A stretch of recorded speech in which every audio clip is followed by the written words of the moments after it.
17절에서 20절. 형제들아, 내가 너희를 권하노니 너희가 배운 교훈을 거슬려 분쟁을 일으키거나 거치게 하는 자들을 살피고 그들에게서 떠나라. 이 같은 자들은 우리 주 그리스도를 섬기지 아니하고 다만 자기들의 배만 섬기나니 교활한 말과 아첨하는 말로 순진한 자들의 마음을 미혹하느니라. 너희의 순종함이 모든 사람에게 들리는지라. 그러므로 내가 너희로 말미암아 기뻐하노니 너희가 선한 데 지혜롭고 악한 데 미련하기를 원하노라. 평강의 하나님께서 속히 사탄을 너희 발 아래에서 상하게 하시리라. 우리 주 예수의 은혜가 너희에게 있을지어다. 그 유목사님 서론 부분에 사람 얘기 많이 하지 말고 이제 그 하나님 얘기 많이 해라 그랬죠. 그래야 전도 시스템이 만들어진다. 그 말은 영적 흐름을 얘기하겠죠.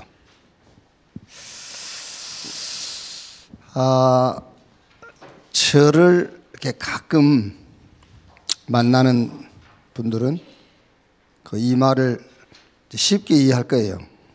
저는 5분 사람 만나서 5분 이상 지나면 강단 포럼, 복음 포럼이에요. 아마 도둑질 하려고 도둑놈하고 같이 만났다가도 5분 지나면 강단 포럼 할 거예요. 뭔 말인지 알아듣는지 모르겠는데,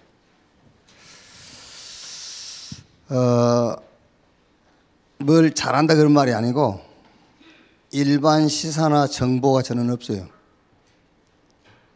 뭐 듣는 게 많고 본 게 많고 아는 게 많아야 사람 만나면 그거 얘기할 거 아니에요. 그렇다고 그래서 아무 말도 안 하고 있을 수는 없잖아요. 점순 권사형 만나가지고 아무 말 안 하고 이러고 있으면 무슨 시사 얘기를 하든지 무슨 정보 듣고 본 거를 얘기해야 될 거 아니에요. 근데 저는 보고 듣고 정보 시사 이런 게 없어. 그러니까 잘하려고 한 게 아니고 장점이 그게요. 그래서 가능하면은 사람의 말을 많이 듣지 마세요. 들으면은 말하게 돼 있어요. 그래서 사람의 말을 많이 하지 말고 하나님의 얘기를 많이 해라. 그러면 어디서 들은 게 말하게 돼 있거든요. 들은 거를. 그게 무슨 말이냐? 영적 흐름. 그래야 전도 시스템이 세워진다 그 말이에요. 그래서 전도 이전에 새 틀을 짜야 돼요. 자, 오늘 읽은 성경 보면은 16장 17절에 분쟁 그랬거든요. 그런데 이 분쟁은 왜 분쟁이 생기느냐면은 18절 보니까는 이 같은 자들은 우리 주 그리스도를 섬기지 아니하고 다만 자기들의 배만 섬기나니. 분쟁이 생기는 이유는 육신적이어서 그래요. 그러면 이제 요게 이제 육신적이다 그 말은 결과적으로 아무래도 사람의 말을 많이 하게 되겠죠. 육신적이니까요. 그러면 20절 보니까 이런 틀은 누가 만든 것이냐? 평강의 하나님께서 속히 사탄을 너희 발 아래 상하게 하시리라. 이거는 사단이 만든 시스템이에요. 분쟁이 생긴 이유는 영적인 것 때문에 생기진 않아요. 육신적. 그러다 보니까 이제 하나님의 말씀보다는 사람의 말을 많이 하게 되고 사람의 말을 주장하게 되고. 누가 만든 것이냐? 사단이 만든 틀.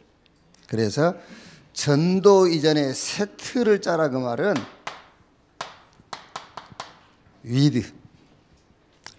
하나님이 나와 함께 요게 전도자들의 틀이 돼 있어야 돼요. 하나님이 나와 함께. 그 말은 구원을 말하는 거잖아요. 구원이 뭐지요? 사망에서 생명으로 옮겼느니라. 끝났잖아요. 요 틀이 갖춰져 있지 않냐면은 어쩔 수 없이 이쪽으로 가게 돼 있어요. 이렇게 이제. 그래서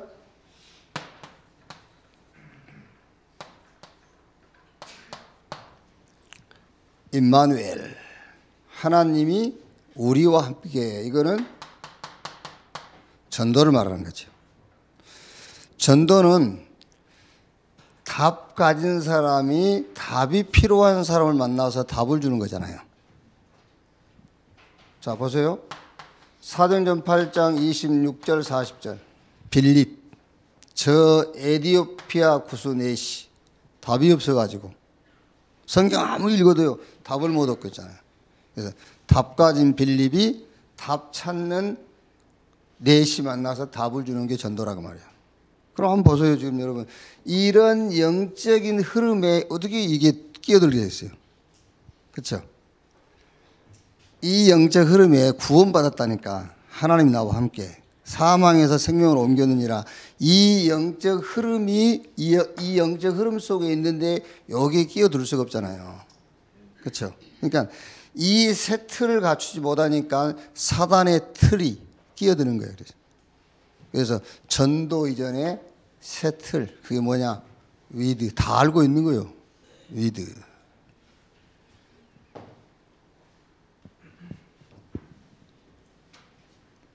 또 사도행전 10장 1절에서 48절. 지난주 얘기 아닙니까?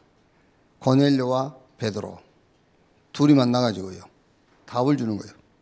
그러니까 이런 영적 흐름, 임마누엘, 하나님이 우리와 함께 전도의 흐름 속에 있는데 이게 개입될 수가 없다고 말이에요.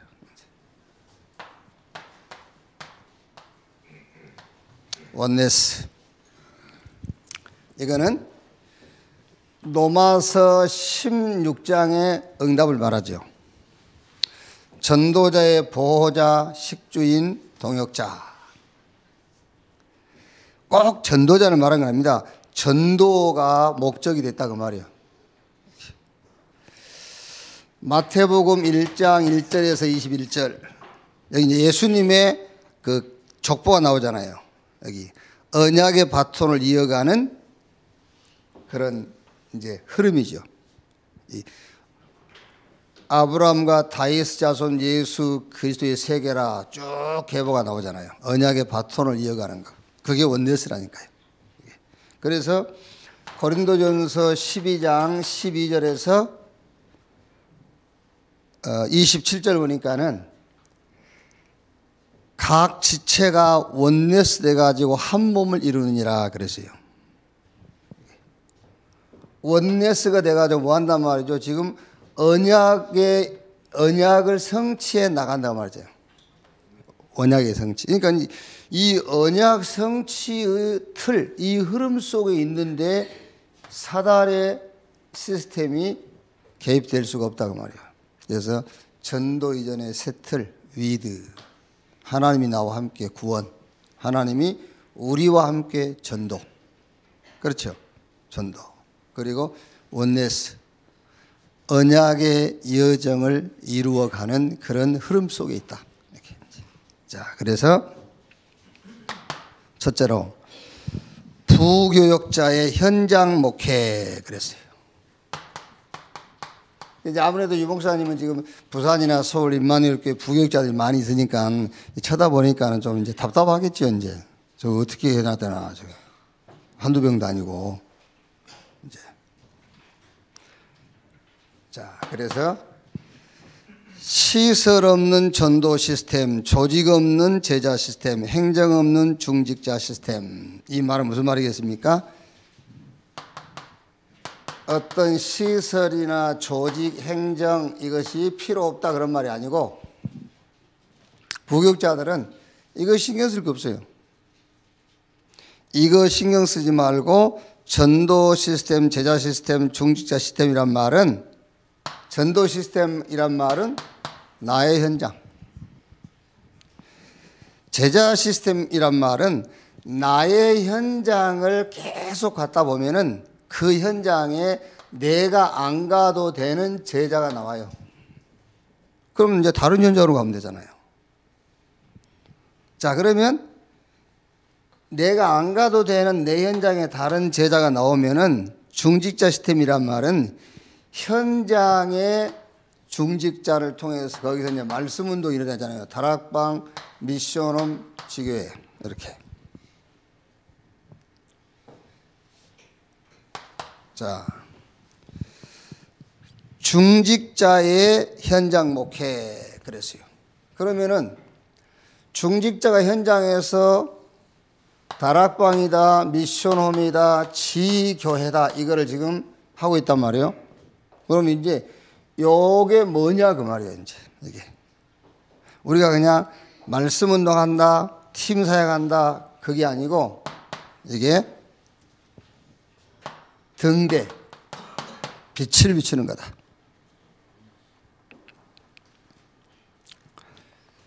자, 현장의 파수꾼 그 말입니다. 24 빛을 언제 비치느냐 24.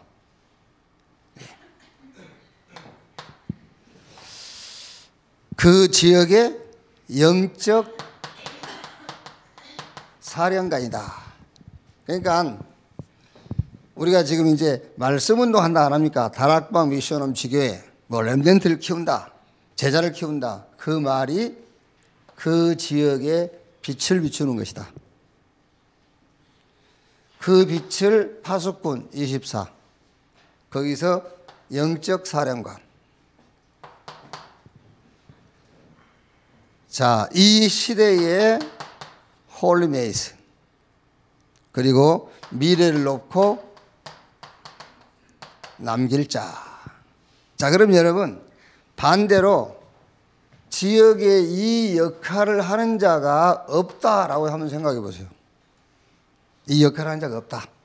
그럼 어떻게 되겠죠? 그래서 당연하게 사단이 왕노릇하니까 재앙이 올 수밖에 없다고 말해요. 그래서 중직자의 현장 목회가 뭐냐? 빛을 비추는 것이다. 어두움에. 그거를 언제? 파수꾼 쉬지 않고 24. 그래서 지역의 영적 사령관. 무너지는 지역 교회를 세우는 홀리 메이슨. 그리고 미래를 놓고 남길 자. 그렇죠. 그래서 이렇게 정리하면 됩니다. 지금 내가 지역에서 사람이 많이 모인다, 안 모인다와 상관없어요. 내 혼자라도 하면 돼. 내 혼자라도 빛을 비추는 겁니다. 왜?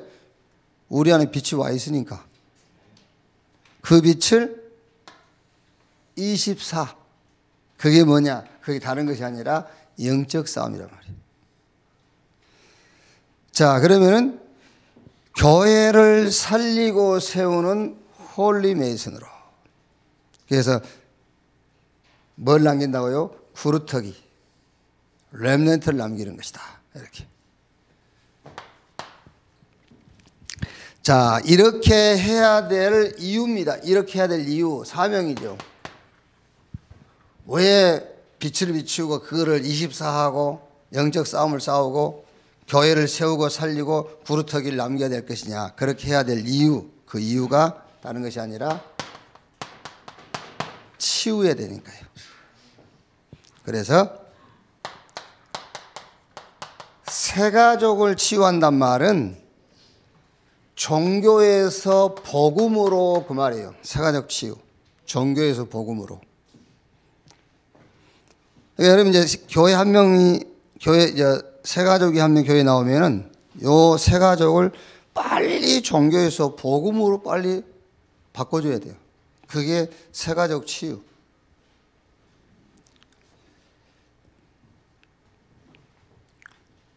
요한복음 3장 1절에서 16절 누구죠? 니고데모. 니고데모가 한밤중에 예수님 찾아왔잖아요. 그 새가족이 그게. 그래가지고 못 알아듣잖아요. 사람이 거듭나야 하나님 나라를 들어갈 수 있다 그러니까 어떻게 사람이 다시 이렇게 컸는데 어머니 태중에 또 들어갔다 나옵니까? 육으로 난 것은 육이고 영으로 난 것은 영이다. 그래서 이제 예수님이 설명을 하죠. 그래서 세가족 치유는 뭐냐? 종교에서 빨리 복음으로 가도록.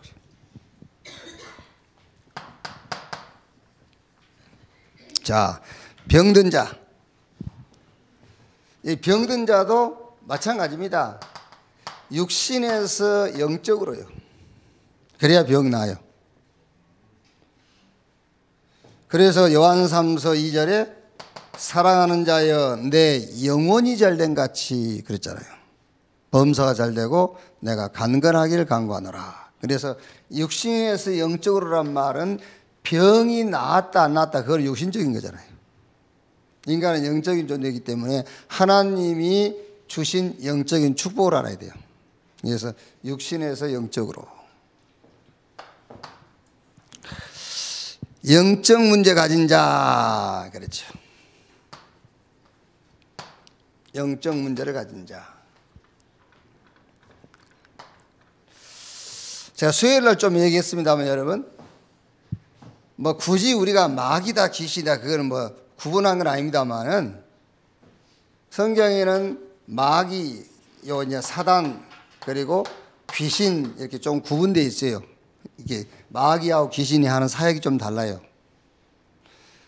마귀 요 사단은 사실은 구원하고 상관이 있어요.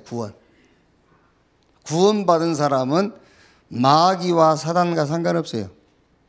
그런데 구원받았을지라도 그 사람이 귀신이 역사해요. 아시겠죠? 그러니까 요 귀신의 역사는 누구에게 역사하느냐 하면은 그 모든 것에 틀린 세계관이죠. 틀린 세계관. 예를 들면 여러분 돈이라는 것은 모으기 위해서 있는 게 아니에요. 그게 돈에 대한 틀린 세계관입니다. 거기에 귀신이 역사하는 거예요. 구원받았을지라도. 아시겠죠? 그러니까 세계관에 대해서 오해하고 있는 거기에 귀신이 역사해요. 그걸 보고 영적 문제라는 거예요. 영적 문제. 찔려요? 그럼 세계관을 바꾸면 되지. 세계관을 빨리 바꿔버려야지. 그걸 찔린다고 그러고 있으면 안 돼. 세계관을 바꿔버려야 귀신이 돌아가는 것이지. 이것도 역시 영적 문제 가진 자도 치유하는데 다른 게 없어요. 자꾸 우리는 육신적인 데 기준을 두거든요. 기준을 어디에 두느냐는 거예요. 기준을. 영적인 데 기준을 둬야 돼요. 그래야 귀신이 떠나가요. 귀신은 떠나라고 해서 떠나는 게 아니에요. 아시겠지요? 그 집에 살 수 없는 상황이 될 때 떠나는 거지. 왜 집 나가지요? 나가라고 해서 나갑니까? 나가란다고 나가는 게 아니에요. 그 집에 살 수 없으면 나가는 거예요. 이렇게. 자, 결론. 자, 여러분이 세가족이다, 병든 자다, 영적 문제를 가진 자다. 이 사람들을 치유한다고 할 때요. 치유사역. 자, 한번 여러분 개인도 그렇고요. 뭐 하셨는지 안 하셨는지 모르겠지만 꼭 하세요. 어떻게 하느냐면 이렇게 하세요. 로마서 5장 12절 14절.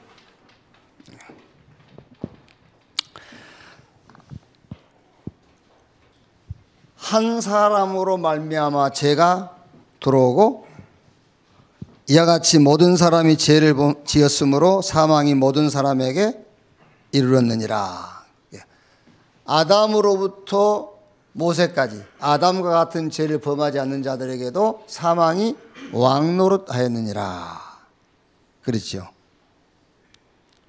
그러니까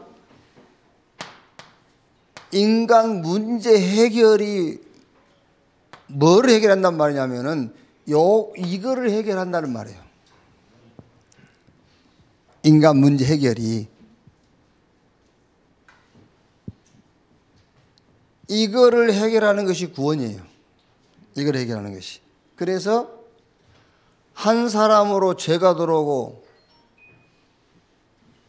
죄가 세상에 들어왔고 그 죄로 말미암아 사망이 왔고 아담과 같은 죄를 범하지 않는 자들의 사망이 왕노릇하였느니라. 구원이 뭐냐면은 이 사망에서 생명으로 옮겨진 것이 구원이에요. 사망에서 생명으로. 우리 렘넌트들도 이게 넘어서 이 말씀을 가지고 본인이 치유사역을 하니까 본인에 대한 치유사역을요. 본인 치유사역을. 여러분 죄책감으로부터 해방받은 것이 구원 아니에요.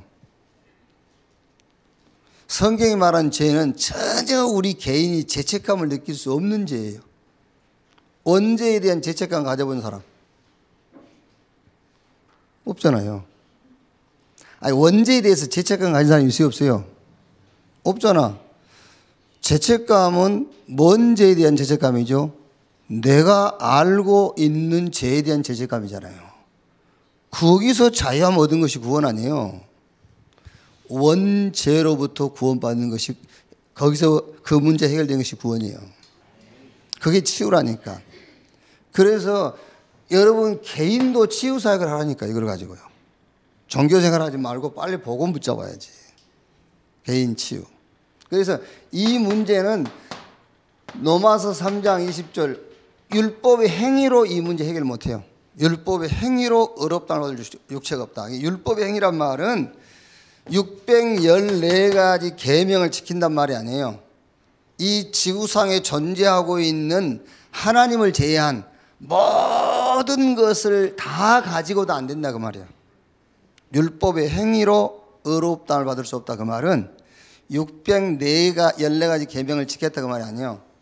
하나님을 제외한 이 지구상에 존재하고 있는 그 어떤 것으로도 이 문제는 해결할 수 없다. 그래서 하나님께서 한 방법을 내셨습니다. 그 방법이 그리스도를 보내겠다는 거예요. 하나님의 의를 보내겠다. 그 의가 그리스도예요. 이 그리스도를 믿음으로 이 문제가 해결되는 거예요. 그래서 로마서 4장 25절 예수는 우리가 범죄한 것 때문에 내줌이 되고 또한 의롭다 하기 위하여 살아나셨느니라. 예수의 죽음은 우리의 범죄함, 또한 예수님께서 다시 살아나신 것은 우리를 의롭다 하기 위하여다. 누구 앞에 의롭다요? 하나님 앞에. 그럼 됐죠. 하나님 앞에는요, 완벽이란 단어를 쓴다는 자체가 미안하잖아요. 그렇죠? 어떻게 하나님 앞에 완벽이란 단어를 씁니까? 하나님은 하나님이시지. 하나님 앞에는 어떤 수식어도 안 맞아요. 영원하단 말도 하나님 앞에는 미안한 말이에요. 그냥 하나님은 하나님인 거지. 그 하나님 앞에 의롭다. 부활하신 주님을 우리가 믿음으로. 이렇게 다 끝났어요, 이렇게. 그래서 결론, 치유. 여러분 개인도 새신자도 병든 자도 영적인 문제 있는 사람도 이걸 가지고 뭐 해라? 치유 사역해라. 이렇게. 그래서 말씀으로 치유가 돼야 돼. 오늘 또 예배 속에서 전도 흐름, 영적 흐름, 영적인 분위기를 만들어가는 날이 되기를 주의 이름으로 축원합니다. 한 1, 2분만 합심해서 기도합시다. 하나님 감사합니다. 또 주의 날을 허락하시고 주의 백성들을 한 곳에 불러 모으신 주님을 찬양합니다. 오순절날 다 같이 한 곳에 모여 하나님의 언약 붙잡고 오로지 기도에 힘쓸 때에 약속하신 능력이 위로부터 임한 것처럼 주의 날에 주의 백성들이 모여서 하나님께 집중하는, 하나님의 약속을 누리는 시간에 이 땅에서 만들어지고 주어진 힘이 아닌 하나님이 주시는 힘을 얻는 시간이 되게 하여 주옵소서. 오늘 또 말씀 받는 날이 되게 하시고 나를 치유하며 만나는 사람을 치유하는 힘을 얻는 시간이 되게 하여 주옵소서. 주 예수 이름으로 모이는 모든 곳에 하나님 나라 임하게 하시고, 특히 우리 렘넌트들이 주 예수 이름으로 예배할 때에 그곳에 성령이 역사하시며 복음이 깨달아지게 하시고 복음이 선포되는 그곳에 성령이 역사하는 시간이 되게 하여 주옵소서. 영적 문제 가진 자가 복음 앞에 치유되게 하시고 새가족이 종교에서 복음으로 치유되게 하시고 병든 자가 영적인 축복을 누림으로 육신도 치유되는 날이 되게 하여 주옵소서. 감사드리며 그리스도이신 예수님의 이름으로 기도하옵나이다. 아멘.